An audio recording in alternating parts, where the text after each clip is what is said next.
16 यात्रियों की जान बचाने वाले ड्राइवर गुरुबदन सिंह की दर्दनाक कहानी जरूर सुनिएगा ताकि सरकार के कानों में यह आवाज जरूर पहुंचे। इस रिपोर्ट में सिर्फ दुर्घटना का विवरण नहीं है, इसमें विवरण है दुर्घटना में मारे जाने वाले ड्राइवर, कंडक्टर और बस स्टाफ का जो डेली वेज के होते हैं, जिन्हें मौत के बाद कुछ नहीं मिलता है, जिनका परिवार सड़क पर आ जाता है। इसलिए इस रिपोर्ट को अंत तक जरूर देखें ताकि उत्तराखंड सरकार जो बस में काम करने वाले डेली वेज का शोषण कर रही है वो आपके कानों तक पहुंचे, सरकार के कानों तक पहुंचे, माननीय हाईकोर्ट के कानों तक पहुंचे। हमारा स्टाफ है, मैं रोडवेज का ड्राइवर हूँ और मैं हल्द्वानी से बैठ के आया हूँ और मैं वेलपड़ा उतरा और मेरे संग में हंसता खेलता हुआ है। कुछ नहीं, ड्राइवर की कोई गलती नहीं है इसमें। ड्राइवर बहुत अच्छे ढंग से चला रहा था, इतना सज्जन पुरुष आदमी, कोई स्पीड गाड़ी की नहीं, कोई कुछ नहीं। कुछ मदद नहीं करेगी सरकार। अच्छा, ये डेली वेज को कोई हेल्प कुछ नहीं, कोई हेल्प नहीं सर। अभी कर्मचारी अपनी व्यथा कह रहे थे, हमारा ये कहना है ये इनकी व्यथा को सरकार को स्वयं संज्ञान में लेना चाहिए। हाय, मैं रवि के बिंदास बोल में आपका स्वागत है। आज रामनगर उत्तराखंड में एक सड़क दुर्घटना हुई। रोडवेज की बस को सामने से छोटी गाड़ी ने टक्कर मारी, जिसमें घटना स्थल पर ही ड्राइवर की मौत हो गई। ड्राइवर डेलीवेज में काम करते थे। गुरुबदन सिंह जी 57 वर्षीय थे, अपने पीछे 2 बच्चों को छोड़ के चले गए। आप जानते हैं आज के बाद उनके परिवार को एक भी पैसा नहीं मिलने वाला है। आज जब मैंने स्टाफ से बात की तो सुनने में यह आया कि परिवहन विभाग जो उत्तराखंड सरकार का एक उपक्रम है, उसमें जो डेलीवेज में करने वाले कर्मचारी होते हैं उन्हें सड़क दुर्घटना में यानी ऑन ड्यूटी जो मौत होती है उसमें एक भी पैसा नहीं मिलता। यात्रियों का तो इंश्योरेंस होता है, ड्राइवरों स्टाफ का कोई इंश्योरेंस नहीं होता है। यानी कि जैसे ही उनकी मौत हुई उनका परिवार उसी समय बेसहारा हो गया। सबसे पहले आप स्टाफ का इंटरव्यू सुने, उसके बाद फिर होगी चर्चा। इस रिपोर्ट को बनाने का एक ही मकसद है कि उत्तराखंड सरकार तक ये कानों में बात पहुंचे और अपने डेलीवेज के कर्मचारियों के साथ जो शोषण कर रही है सरकार वो बंद हो जाए और ये लोग ऑन ड्यूटी जो भी स्टाफ मर रहा है उसे कम से कम मुआवजा तो दिया जाए, उनके परिवार को बेसहारा तो ना छोड़ा जाए। सबसे पहले आप इंटरव्यू सुनिए उस स्टाफ का जो दर्द से पीड़ित हैं कि उन्हें कुछ नहीं मिला। कोरोना काल में भी कई मौतें हुई, कुछ नहीं मिला, कुछ नहीं दिया सरकार ने। सुनिए इंटरव्यू। जो ड्राइवर भी खत्म हुए हैं, मौतें चल रही है, मदद छोटे बच्चे इनके, क्या लगता है सरकार कुछ मदद करेगी? कुछ मदद नहीं करेगी सरकार। अच्छा, ये डेली वेज को कोई हेल्प कुछ नहीं, कोई हेल्प नहीं सर। तो इसके लिए कोई स्कीम नहीं है? आप कोई स्कीम नहीं है सर। किलोमीटर वालों के लिए, बेचारों के लिए रेगुलर होता तो एक टाइम को उसके बच्चों को नौकरी मिलती है, किलोमीटर वालों को कोई नौकरी नहीं है और वो भी प्रोसीजर सरकार ने खत्म कर दिया। कहने का मतलब है कि अभी डेथ होने के बाद इसका परिवार सड़क में आ गया, कह सकते हो? सभी को समझ में आ गया सर। तो जिस बंदे ने 16 जिंदगी बचाई है अपनी समझदारी से, हाँ जी, उसका परिवार इसकी मौत के बाद सड़क में आ गया। सड़क में आ गया, बिल्कुल सड़क में जी, बिल्कुल सड़क में। आप लोगों ने आवाज क्यों उठाई डेलीवेज के लोगों? नौकरी के लिए वही है, जो कोई बोलता है तो निकाल के बाहर, अगर उसके खिलाफ हम बोलते हैं तो हमारे ऊपर क्या नाम कहते हैं, सरकार ऐसे कानून, हमारा जो डिपार्टमेंट है हमारे ऊपर ऐसे कानून बना देती है, वो हमें बाहर करने को तैयार रहती है। जैसे हम रेगुलर हमें सस्पेंड करने को तैयार रहती है, किलोमीटर वाले को बाहर करने के लिए तैयार रहती है। अच्छा, इससे पहले भी ऐसे हादसों में जो मौत होती है, हाँ जी, उसमें कुछ मिलता है? कुछ नहीं मिला, किसी को कुछ नहीं मिला सर। कोविड में मेरा स्टाफ मरा अल्मोड़ा डिपो में, कोविड के टाइम में भी सब अल्मोड़ा डिपो में कृपाल सिंह खत्म हुआ कोविड के टाइम में, उसको उसके परिवार को कुछ नहीं मिला।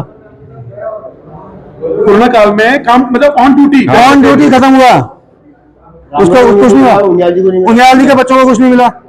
और वो जो है तो इसके लिए संगठित क्यों नहीं होते आप लोग? एक वो राणा जी भी तो थे, क्या नाम है राणा जी? हाँ, राणा जी खत्म हुए, राणा जी भी थे, एक वो थे। तो आप संगठित क्यों नहीं होते इस मसले के लिए? सर संगठित का वो हुए तो, लेकिन विभाग में धमकी दे देता है। शर्मा जी, आप समाज सेवी भी है, आप बीजेपी के लीडर भी है, कभी आपने इनकी पीड़ा को समझा है लोगों की? आप लोग? देखिए, हमने बहुत बार समझा है। हमारा ये कहना है कि जब पैसेंजर का जो है इंश्योरेंस होता है टिकट के साथ, तो उन पैसेंजरों को इधर यहाँ एक जगह से दूसरी जगह स्थान में ले जाने वाले का इंश्योरेंस क्यों नहीं होता? ये प्रश्न है आज। मतलब ड्राइवर कंडक्टर का इंश्योरेंस होना चाहिए, चाहे वो डेली वेजेस से चाहे कोई भी है, उसका इंश्योरेंस होना चाहिए। क्या दिक्कत आ रही है इंश्योरेंस करने में? जब एक पैसेंजर का इंश्योरेंस है तो ड्राइवर कंडक्टर का इंश्योरेंस क्यों नहीं है भाई?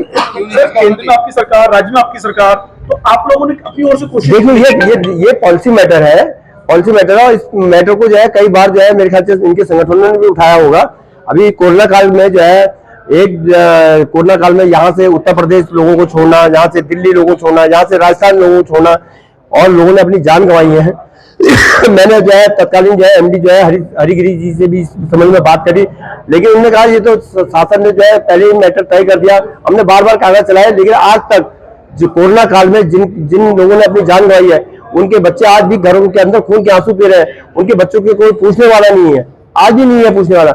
लेकिन हम कहते कहते थक गए। हम आज भी फिर सरकार से ये मांग करना चाहते हैं कि जो कोरोना काल में जिन्होंने अपने जान गंवाई है उनके बच्चों की सुध लीजिए। उनके बच्चों को जो है अन्य जो डिपार्टमेंटों में जो है वो दिया गया है, इंश्योरेंस दिया गया है, उनको भी इंश्योरेंस मिलना चाहिए, ताकि उनके परिवार जो है अपने पैरों पर।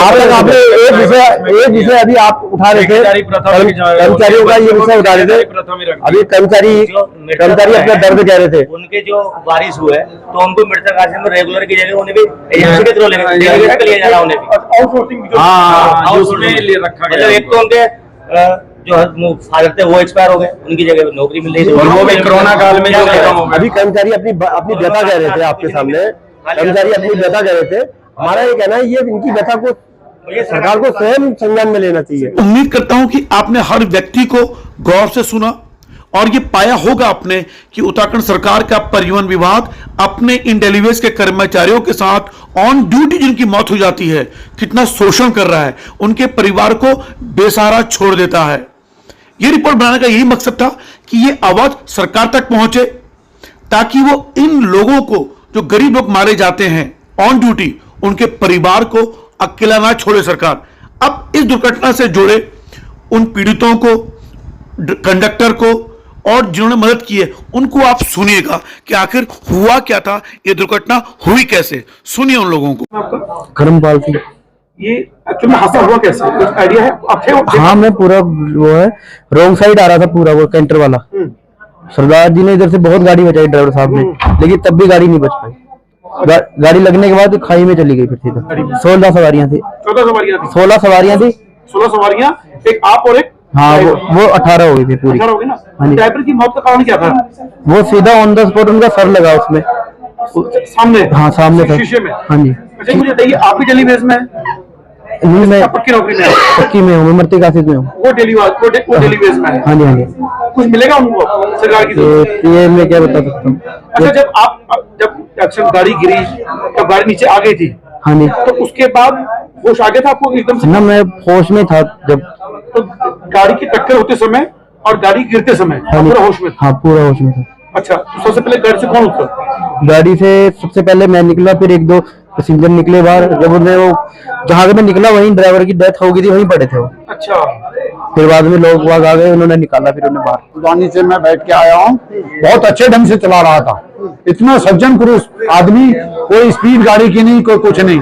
अपोजिट वाली गाड़ी वाला जो आया उसने 10 कदम दूरी में इतनी तेज आया वो गाड़ी वाला जिसकी कोई हद नहीं। इन्होंने सदारी ने काफी बचाने की कोशिश करी, बचने के बाद भी बचाते बचाते अपनी डेथ हो गई उनकी।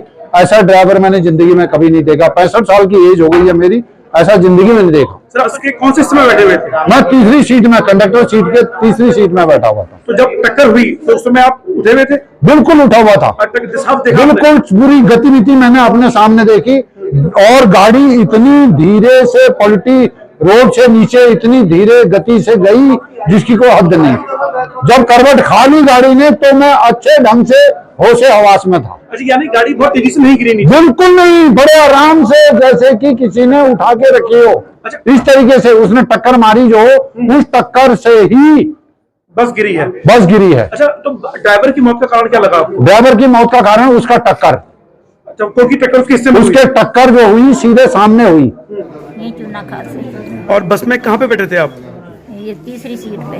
तीसरी सीट पे? हाँ, तीसरी। अच्छा, तो जब ये टक्कर हुई देखा आपने टक्कर होते हुए? नहीं। या गिरते हुए देखा बस? ना गिरती देखी, बस टक्कर होते हुए। तो एकदम से होश आ गया था आपको कि ये एकदम से? हाँ, मुझे होश थी सारी। तो जब बस गिरी तो मैं अपने आप निकली, फिर मैंने हाथ लगा लिया बस को। जब मैं नीचे गिरी, नहीं तो सिर पे चोट लगी या शीशा लगा। तो वही खत्म हो गया। आपको चोट तो नहीं लगी ज्यादा? अच्छा, तो आप अकेले उतरे, मतलब कैसे? मेरा हस्बैंड है, वो तो अमूल नीचे गिरा ही देखा। अरे अच्छा। उसने बहुत करा बचाव। अच्छा। बचन के जो दूसरा था छोटा हाथी, वो क्या कहते थे? हाँ, छोटा हाथी, हाँ। उसने टक्कर मारा इसको। अच्छा, यानी आपके बसों ने बहुत कोशिश की बचाने की। हाँ, ड्राइवर ने बहुत कोशिश की। ये वो बच्चे हैं जिन्हें नगर मंडल अध्यक्ष मदन जोशी अपने साथ अपनी गाड़ी में हॉस्पिटल लेके आए थे। सर, ये बस में आपको पता कैसे चला और आप अपने साथ कुछ दुर्घटना वालों को लेके गए थे? मैं भवानीगंज किसी काम से गया था तो अचानक मेरे किसी कार्यकर्ता का फ़ोन आया कि ऐसी ऐसी घटना हुई। हम तुरंत मौके पर उधर को गाड़ी मोड़ी, हमने सारे काम छोड़कर और हम वहाँ पर जन सेवा में लगे रहे। जो बहुत बड़ी दुखद घटना है, डंपर वाले की गलती का कारण जो है बस पलट गई और उसमें कुछ स्कूल के बच्चे भी थे जो जोलीकोट से आ रहे थे और उसमें कम से कम 12 लोग घायल हुए हैं और एक व्यक्ति की मौके पर डेथ हो गई थी। तो उन सबको हमने यहाँ से एम्बुलेंस मंगाई। मौके पे हमने डॉक्टर प्रतीक जी को फ़ोन किया और प्रशासन को फ़ोन किया, तुरंत इनको मौके पे बुलाया और वहाँ से जितने भी घायल लोग थे उनको उठा के हमने हॉस्पिटल शिफ्ट किया। गाड़ी में कितने लोगों को लेके? मैं अपनी गाड़ी में 3 जो स्कूल की छात्राएँ थी उन 3 को मैं अपनी गाड़ी में ले गया, बाकी को हमने एम्बुलेंस के द्वारा हॉस्पिटल भेजा। तो 3 को हम ले गए, तीनों सुरक्षित हैं और उनके जो भी चोट आई थी उनका तत्काल रामनगर हॉस्पिटल में इलाज करके उनको घर हम छोड़ के आ गए। देखा बच्चे घबराए भी थे बहुत ज़्यादा। बच्चे बहुत ज़्यादा घबराए हुए थे और वो रो रहे थे, बार बार अपनी फैमिली को फ़ोन कर रहे थे। उनकी फैमिली से हमने बात करी, फैमिली से बात करने के बाद उनके फैमिली को हमने हॉस्पिटल में बुलाया। हमने कहा कोई घबराने की ज़रूरत नहीं है। रामनगर के सभी लोगों ने वहाँ पर मदद की, सामाजिक कार्यकर्ता बहुत लोग वहाँ पर थे। सभी लोगों ने जब देखा कि बस गिर गई तो सभी लोग नीचे उतर गए, चाहे वो मीडिया बंधु हों चाहे वहाँ पर स्थानीय जनता हो, सब ने बढ़ चढ़ कर सहयोग किया। ऐसी स्थिति में सब लोगों ने मिलजुल कर कार्य किया। प्रशासन की भी इसमें तारीफ की जानी। बहुत बहुत धन्यवाद, थैंक यू सर।